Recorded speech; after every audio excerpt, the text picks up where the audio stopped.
Olá pessoal, sejam bem-vindos a mais uma aula do mini curso de Inventor e hoje estaremos dando início ao módulo dedicado ao ambiente desenho.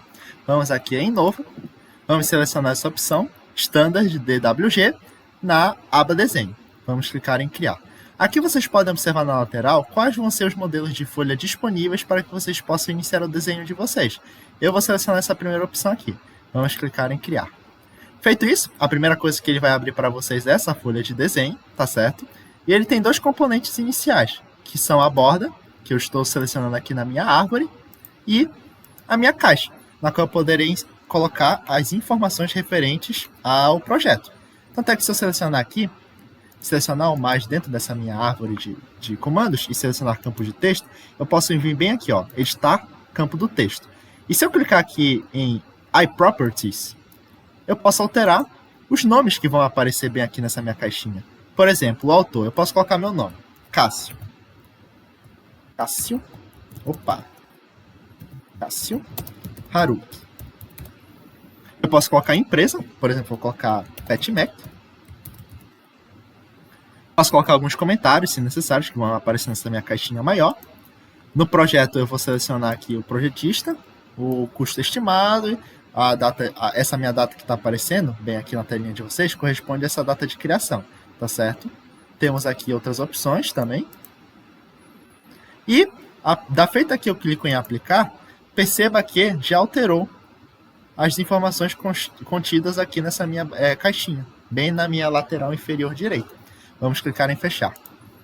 Tá certo? Vamos clicar em OK. Outra coisa interessante é que eu posso mudar o tamanho da minha folha. Por padrão, o Inventor ele vai deixar esse formato de folha A3 maiorzinho. Se eu vir bem aqui em folha, selecionar editar folha, eu posso atribuir um tamanho diferente. Eu posso colocar, por exemplo, o valor 4, que é justamente o valor padrão utilizado para desenhos técnicos. Eu posso modificar a orientação, eu posso colocar na posição retrato. Aqui ele já vai mostrar uma pré-visualização, se eu der um OK, ele já modificou a orientação da minha folha. E as outras opções que eu tenho é justamente onde posicionar essa caixa de informações. Geralmente a gente posiciona no canto inferior à direita. Vamos colocar uma orientação de paisagem. Vamos dar um OK aqui. Feito isso, o que a gente vai fazer agora?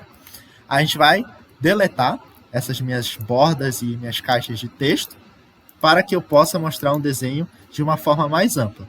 Elas são necessárias, sim, caso vocês tenham um projeto e desejam publicar ele, mas como aqui se trata apenas de uma aula didática, eu vou excluir esses recursos para melhorar a visualização de vocês. Eu vou bem aqui na minha árvore do meu histórico, clico com o botão direito do mouse e clico em excluir, que ele já vai eliminar minha caixa de texto. O mesmo serve para a borda. Eu vou excluir. Tá certo. Feito isso, o que eu posso fazer? Eu posso vir bem aqui em base. Se eu selecionar essa minha opção base e tiver algum modelo já aberto em outro ambiente, como por exemplo essa minha montagem da moça, ele automaticamente vai puxar esse meu modelo para a folha de desenho. Se você não fizer isso, por exemplo, eu vou deixar salvo aqui esse meu modelo. Não deixei salvo, enfim. Se eu não deixar salvo esse meu modelo e clicar em base, ele vai perguntar qual vai ser o fichário para puxar o arquivo de montagem de vocês, ou a peça mesmo. Então, vou bem aqui em procurar e vamos selecionar a montagem 8. Ele já abriu uma pré-visualização para a gente de qual arquivo se trata, a gente clica em abrir. E tá certo. Percebam aqui que a primeira coisa que apareceu na minha tela foi uma vista frontal do meu modelo. Eu posso mudar essa minha vista inicial do meu modelo, de acordo com a necessidade minha. Eu posso posicionar esse meu dadinho para a direita. Aqui já passou a ser uma vista lateral, tá certo? Se eu posicionar para cima, ele já vai posicionar uma vista superior do meu modelo. Vamos posicionar aqui na frontal, porque eu quero explicar uma outra coisa para vocês. A gente, por padrão no Inventor, trabalha com a projeção no primeiro diedro. E o que significa a projeção no primeiro diedro? Significa que a vista que se encontra em cima, essa daqui, corresponde justamente à vista de baixo. Tanto é que, se eu der um duplo clique e habilitar essa minha opção de visualização completa do meu modelo, colorida inclusive, e eu for dar uma olhada nessa minha vista superior, eu vou descobrir que ela justamente, se eu abrir aqui esse meu arquivo de montagem, não se trata da minha vista superior, embora ela esteja localizada em cima. Trata-se justamente dessa minha vista aqui, ó, que eu estou mostrando na tela para vocês, que é a vista inferior, porque ela está ao contrário, justamente por este capricho, que é a projeção no primeiro diedro. Se eu posicionar a minha vista na minha lateral, ela vai corresponder, na lateral direita, vai justamente corresponder a uma vista da lateral esquerda, sempre ao contrário. E a vista inferior corresponde à minha vista superior, tá certo? Se eu quiser excluir alguma vista, se eu tenho vistas a mais do que o necessário, como por exemplo essa minha vista inferior não é necessária, eu posso vir bem aqui em cima, dou um ESC, seleciono essa minha vista e eu vou excluir ela. Ele vai perguntar se eu quero realmente fazer isso, dou um OK. Agora eu só tenho a minha vista lateral, né? Só que eu quero adicionar mais vistas. Então eu posso dar um duplo clique, ele vai abrir novamente essa minha janela de edição e eu posso atribuir as novas vistas aqui, sem problema algum. Coisas importantes desta janela. Bem, aqui na opção de estilo, eu tenho qual vai ser o meu perfil de visualização da minha montagem ou peça. Eu posso selecionar que ele esteja sombreado, com todos os contornos, visíveis à mostra, e os invisíveis não. Então ele vai aparecer um modelo colorido, só que, qual o problema? Todas as arestas que passam pela parte de trás não vão ser visíveis. Se eu desabilitar essa opção e selecionar essa opção aqui, ó, mais à esquerda, e der um OK, percebam agora que todas as arestas da parte de trás estão aparecendo em contornos tracejados, justamente porque eles indicam detalhes que não estão visíveis a essa primeira vista. Posso editar isso novamente, posso desselecionar essa opção de sombreado, e agora sim eu só tenho um contorno em preto e branco, que é o mais comumente utilizado, justamente por questões de evitar poluição visual. Eu consigo ver contornos que não estão visíveis, como por exemplo esses contornos aqui, tracejados, só são possíveis de ver numa vista frontal. Bora posicionar o modelo aqui. Bem daqui, ó. Vamos dar OK. Tá certo? Olha, esse furo aqui, por exemplo, ele é visível nessa minha vista posterior, mas ela já não é mais visível nessa minha outra vista. Tá certo? A frontal. E ele vai ser representado justamente por essas linhas tracejadas. Já esses meus dois furos aqui, eles são visíveis nessa minha vista frontal, mas na posterior, essa aqui, não. Ele vai justamente aparecer não fechado, e um contorno com uma linha também mais fina. Que são regras do desenho técnico, tá certo, galera? Outra coisa interessante é a seguinte, eu posso modificar a escala desse meu desenho. Se esse meu desenho está muito grande para a folha que eu estou utilizando, eu vou bem aqui em escala e eu posso diminuir ela, como por exemplo, 1:10. Vou dar um OK. E a escala ficou menor ainda, tá certo?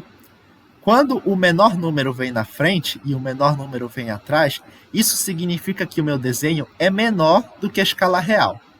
Se o meu número maior vem na frente, isso significa já que ele é maior do que o meu tamanho real, tá certo? Eu vou dar um Ctrl Z, porque eu aumentei a escala demais. E eu vou selecionar agora a escala 1:7, que era a escala original que ele tinha me estabelecido inicialmente. Vamos dar um OK. Outras coisas importantes são as seguintes. Vamos selecionar essa vista e deletar ela, já que eu já tenho essa minha outra vista posterior. Eu posso mover também o meu desenho ao longo da minha tela. E o que é engraçado é o seguinte, a partir do momento que eu modifico a posição do meu desenho, ele sempre vai manter o alinhamento, de forma que se eu prolongar uma reta dessa minha aresta até esse meu outro desenho, o ponto que ele bater, a aresta que ele bater do outro lado, vai ser justamente correspondente à mesma. Feito isso, o que vai acontecer? A gente pode definir cotas para esse meu modelo, que vão ser justamente as medidas necessárias para que vocês possam executar, a partir dessa minha folha de desenho, em um outro momento, para transformar a partir do desenho em uma peça 3D, como a gente fez naqueles exemplos da Morse. A gente vai clicar em D para o atalho, normalmente, como a gente sempre fez, ou vocês podem vir aqui nesse meu ambiente, tá certo? Anotar e selecionar a opção cota. Aí vocês podem posicionar de acordo com a necessidade de vocês. Aqui, por exemplo, tem 150, tá? Uma indicação é que vocês não podem posicionar cotas em vários pontos do desenho que já estejam presentes em outra vista. Como, por exemplo, eu quero definir a distância desse meu apoio da minha amostra aqui. Eu vou dizer que essa distância daqui para cá tem 150. Não é necessário eu criar mais uma cota dizendo que a distância desta minha base de apoio até essa é 150, porque essa informação já está presente nessa minha cota aqui, sem problema, tá certo? Então, dessa forma, como o alinhamento se mantém, essa linha, se eu prolongar, corresponde justamente a essa linha, uma delas se torna desnecessária. Aí você pode me perguntar, tá certo, eu fiz as duas cotas e eu preciso eliminar uma delas. Qual delas eu devo eliminar? Eu elimino a cota a qual está mais difícil eu entender que aquela medida é referente a justamente as arestas propriamente ditas. E qual vai ser esse caso? Está mais claro para mim entender que o espaçamento entre o apoio da minha amostra é de 150 nesta vista do que nessa. Então, a cota que se torna desnecessária, aquela que eu posso excluir, é justamente essa. Porque ela não está tão clara, ela não consegue fornecer tantas informações a respeito de que ela se refere. Já essa não, ela está bem mais visível aqui, tá certo? Então esse é o critério para a exclusão de uma cota que é redundante.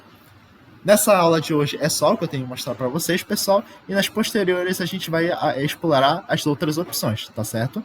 Muito obrigado pela atenção e até a próxima aula. Tchau, tchau.